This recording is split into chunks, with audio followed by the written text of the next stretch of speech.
Praise the Lord.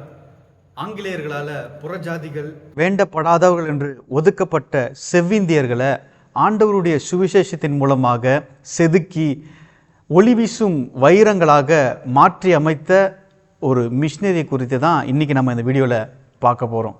வாங்க வீடியோக்குள்ளே போகலாம். அதுக்கு முன்னாடி இந்த சேனலை நீங்கள் இன்னும் சப்ஸ்கிரைப் பண்ணாமல் பார்த்துட்ருக்கீங்க அப்படின்னா ப்ளீஸ் சப்ஸ்கிரைப் பண்ணிங்க. கர்த்தர் உங்களை ஆசீர்வதிப்பார்.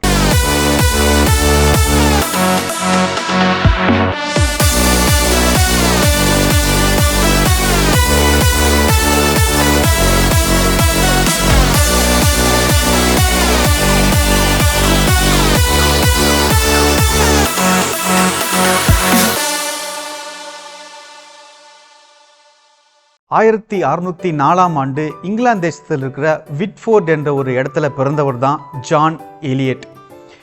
இங்கிலாந்தில் இருக்கிற ஆக்ஸ்போர்ட் யூனிவர்சிட்டியில் ஜீசஸ் காலேஜில் இவர் தன்னுடைய பட்டப்படிப்பை முடிக்கிறாரு. முடித்த இடத்திலேயே அதே காலேஜில் டீச்சராகவும் இவர் வேலை செய்கிறாரு. இவர் கூட வேலை செஞ்ச தாமஸ் ஹூக்கர் தன்னுடைய வேலையை ராஜினாமா செஞ்சுட்டு அமெரிக்காவுக்கு மிஷினரியாக போகிறாரு. ஸோ இதை பார்த்த ஜான் எலியட்டும் நானும் ஒரு மிஷினரியாக போகணும் அப்படின்னு சொல்லிட்டு அவரை ஃபாலோ பண்ணியே 1631 இவரும் மிஷினரியாக அமெரிக்கா தேசத்துக்கு போறாரு. இங்கிலாந்து மற்றும் ஐரோப்பா தேசங்களிலிருந்து அமெரிக்காவுக்கு குடியேறிய மக்கள் அங்க காலங்காலமாக வாழ்ந்து கொண்டிருந்த செவ்விந்தியர்களை அடிமைகளாகவும் தீண்டப்படாதவர்களாகவும் வேண்டா வெறுப்பாகவும் பார்க்க ஆரம்பிச்சாங்க. அது மட்டும் இல்லாமல் அவங்ககிட்ட பேசுவதையே அவங்க வெறுப்பா நினைச்சாங்க. ஸோ இந்த நேரத்தில் தான் ஜான் எலியட் அமெரிக்காவுக்கு மிஷினரியாக போயிருந்தார். இதை பார்த்த ஜான் எலியட் இந்த செவ்விந்தியர்கள் மக்கள் மத்தியில் ஆண்டவருடைய ஊழியத்தை ஆரம்பிக்கணும், இவங்களுக்கு ஆண்டவரை பற்றி எடுத்து சொல்லணும் அப்படின்னு சொல்லிட்டு இவர் ஆசைப்பட்டு இவங்க மத்தியில் தன்னுடைய ஊழியத்தை இவர் ஆரம்பிக்கிறாரு. போன 2 வருஷத்திலேயே செவ்விந்தியர்களுடைய லாங்குவேஜை கற்றுக்கொள்கிறாரு. கற்றுக்கொண்டது மட்டும் இல்லாமல் இவங்களுடைய மொழியில எப்படியாவது வேதாகமத்தை மொழிபெயர்க்கணும் என்று இவர் ஆசைப்பட்டார். அதன் விளைவாக வேதாகமத்தில் இருக்கிற 10 கற்பனைகளையும் இயேசு சொல்லி கொடுத்த பரமண்டல ஜபத்தையும் அவங்க மொழியிலேயே மொழிபெயர்த்து அந்த ஜனங்களுக்கு இவர் கொடுக்கிறாரு. சார்லஸ் அருவி என்ற ஒரு இடத்துல இவருடைய முதல் ஊழியத்தை செவ்விந்தியர்கள் மத்தியில் இவர் ஆரம்பிக்கிறாரு. இவருக்கு செவ்விந்தியர்களுடைய மொழி தெரிஞ்சதுனால அவங்க மொழியிலேயே இவர் பிரசங்கம் பண்ணி அந்த ஜனங்களை ரட்சிப்புக்குள்ள நடத்துறாரு. ஒரு பெரிய ஜனங்கள் இவருடைய பிரசங்கத்தின் மூலமாக ரட்சிக்கப்படுறாங்க, இயேசுவை அறிந்து கொள்றாங்க.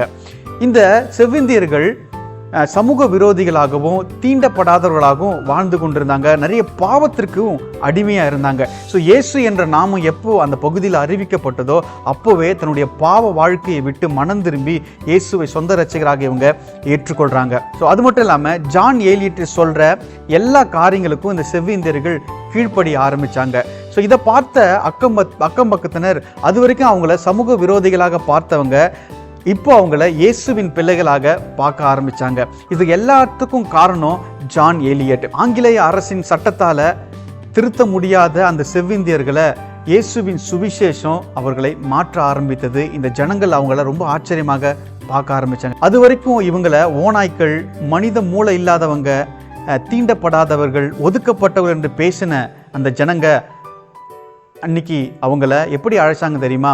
செபிக்கும் இந்தியர்கள் என்று அவங்கள அழைச்சாங்க. இந்த மாற்றத்துக்கு முக்கியமான காரணம் ஜான் எலியட்டும் இயேசுவின் சுவிசேஷமும் அவருடைய ஜபமும் மட்டும்தான். அந்த சார்லஸ் அருவி பக்கத்தில் ஏற்பட்ட அந்த மாற்றம் அந்த நாட்டிக் பகுதியில் வாழ்ந்த எல்லா செவ்விந்தியர்களுக்கும் கிடைக்கணும்னு சொல்லிட்டு ஜான் எலியட் ஆசைப்பட்டு எல்லா செவ்விந்தியர்களையும் பார்ப்பதற்கு புறப்பட்டு போனார். எல்லா ஜனங்களுக்கும் இயேசுவின் சுவிசேஷத்தை அறிவிக்கும்படியாக ஜான் எலியட் எல்லா பகுதிக்கும் கடந்து சென்று ஆண்டவருடைய ஊழியத்தை செய்ய ஆரம்பித்தார்.